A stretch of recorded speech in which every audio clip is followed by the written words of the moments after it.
Destiny and I have always been on strange terms as friends. Every once in a while, he'll eat the call of duty and come back to my role as a guardian every so often, although the urge hasn't gripped me like it used to. It's been nearly a year since my awoken warlock was once a formidable adversary in the Crucible, as well as one that would routinely scout through the Court of Oryx in search of relics and loot. I had lamentably skipped over the Rise of Iron expansion, yet despite that extended break from the Traveler, I still found Destiny 2 to be familiar in so many ways. The opening act of Destiny 2 should be instantly recognizable to anyone that's played through the beta. I read my hands in from E3 2017. This first mission introduces players to the might of the Red Legion and shows what fate befalls the last city on Earth. It was a fine chance to reconnect with some old friends and pick up a gun once again, but those good times were only fleeting. The Red Legion, a faction of the Cabal hell-bent on destroying the Traveler and utilizing the sun's energy for a giant space cannon, feel right at place in science fiction tales and provide Destiny 2 with a story and motivation that go far above and beyond its predecessors' works.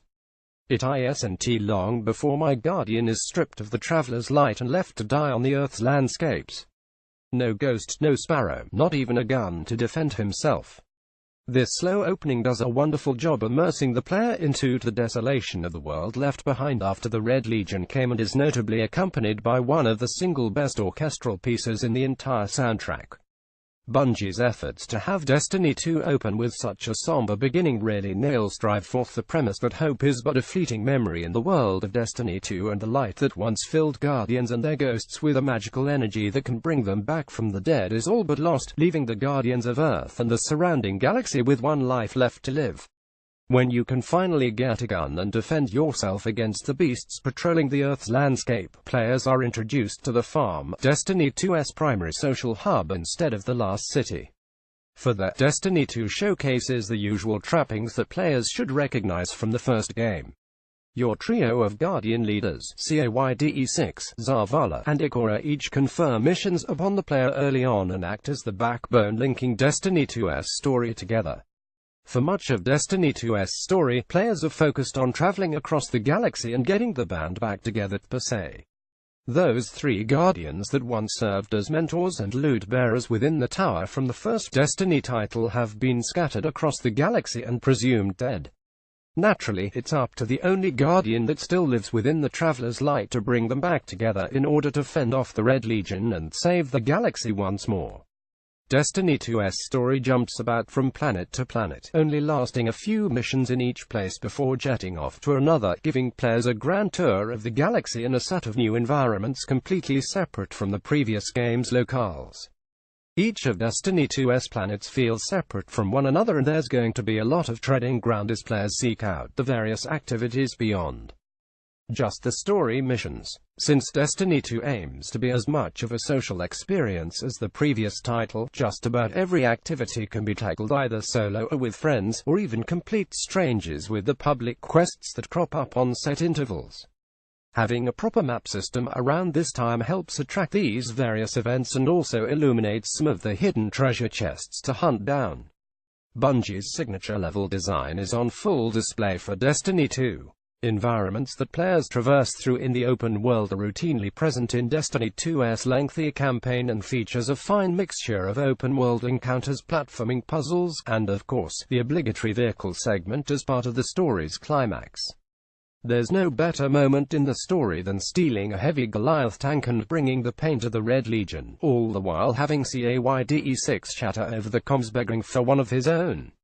After finishing the main campaign of Destiny 2, that's when the adventure truly opens up, with a plethora of new activities opening up to the player.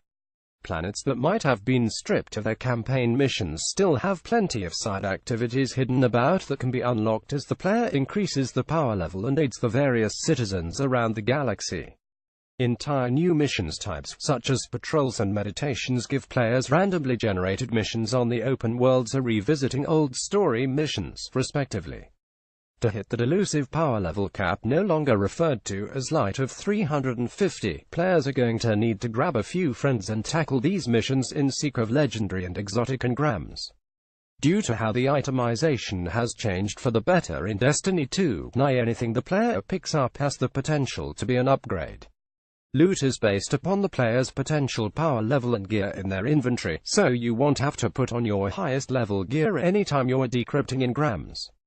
Also, weapons have been completely reconfigured to move away from the primary special categories. Heavy weapons still exist and also include sniper rifles and fusion rifles into kinetic and energy weapons. The former simply do raw damage, while energy weapons are one of the three main elements in terms of damage. With this change, weapons of all types can be included in your first 2 slots of weapons, and if you want to be the hunter that runs around with 2 hand cannons in PvP, that's on you.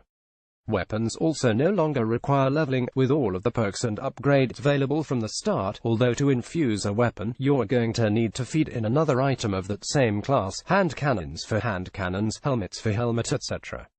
Additional mods can also be slotted into these gear, and once you're up to the level for doing strikes and raids, you're going to need to invest in some legendary mods that boost the particular item's power defense to get your stats up to the soft cap of 280, the recommended power level for the newly unlocked Leviathan raid.